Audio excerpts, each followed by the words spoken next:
There's another thing the author mentioned about practicing is mental representations. Now, a mental representation is a mental structure that corresponds to an object, an idea, a collection of information, whether concrete or abstract, that the brain is thinking about. Now, for example, when I mention Mona Lisa, most of us would have formed a picture or a portrait in our mind about Mona Lisa, right? Some of us would have a more vivid picture of Mona Lisa in our mind, whereas others don't. Another example would be a dog. However, there's a variety of dogs, and each of us will have a different dog in mind when the dog is being mentioned, right? So, and to some who have never seen a dog before, and we describe the dog to them, it would be in our own description, which is something like four-legged, has furs, it barks, it eats meat, and so on. So there's just so many information for the person to remember and commit to their short-term memory. However, if we were to allow this person to see and interact with a dog, then all this information will gel together and form part of his mental representations, which is part of their long-term memory. And thus, they would use this memory more efficiently and faster the next time when they hear the word dog.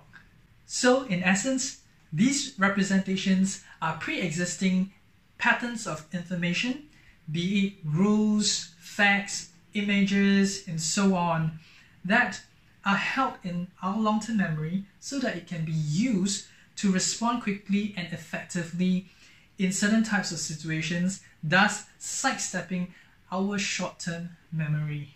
So you may ask, what does mental representation have to do with practicing, right? Have you ever seen or heard about people playing blind chess? Now, they can play with their opponent without looking at the chessboard. What is even more amazing is some of these people can play blind chess with a lot at the same time. I would not have thought this is possible if they are not talented in their memory. However, the truth is this: it is not that they are particularly excellent in their memory or high in their IQ, but rather they have excellent mental representations of the chess play. And this is done through purposeful practice. An experiment was done to test their IQ as well as their memory. But the result shows that their memory and IQ are not exceptionally high. And the difference is the mental representations that they have with the chessboard, and they can sort of see what their opponent will be making in their next moves. And they can react to this because of the many chunks of mental representations that is being put to their long-term memory. Therefore, we can see that through purposeful practice and the mental representations that we can develop from it can bring us from good to great. However, to go from great to outstanding performers whom we regard as talented or gifted takes another level of practice, which is deliberate practice. Deliberate practice is purposeful practice that knows where it is going and how to get there.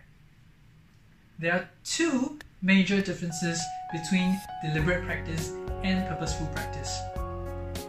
The first is it requires a field that is already reasonably well developed. That is, a field where the best performers have attained a level of performance that clearly sets them apart from the people who just enters the field. And second is that it requires a teacher or coach who could provide practical activities designed to help students improve their performance. And these teachers must have also achieved a certain level of performance with practice methods that can be passed on to others. So, some of us may ask, does it mean that It is not deliberate practice that I can use to improve my skills if the field I'm in is not considered well developed or has a standard or a clear criteria of how to assess performance. For example, gardening, consulting, and so on. According to the author, in the strictest sense, it is no. However, the author also mentioned that it doesn't mean that you cannot adopt a deliberate practice mindset. This mindset tells us that anyone can improve with the right approach and right practice. It doesn't mean that if you're not improving, you're not putting in enough effort, you're not putting in enough time, or you don't have the talent.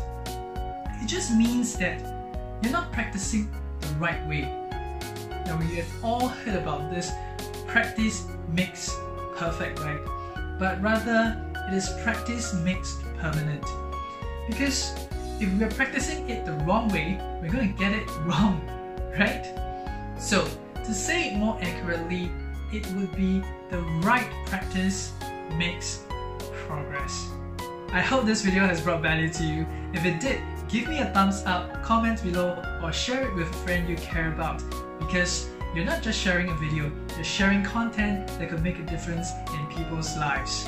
And remember to hit the subscribe button or the notification bell to be notified of my weekly learnings from the books I've read on relationship, business, and personal development. Thank you. Do check out these other books I've reviewed. I hope they'll bring more value to you, inspire you to bring out your best potential. Do hit the subscribe button and be part of a journey to inspire learning. Beyond here, wishing you well and see you in the next video.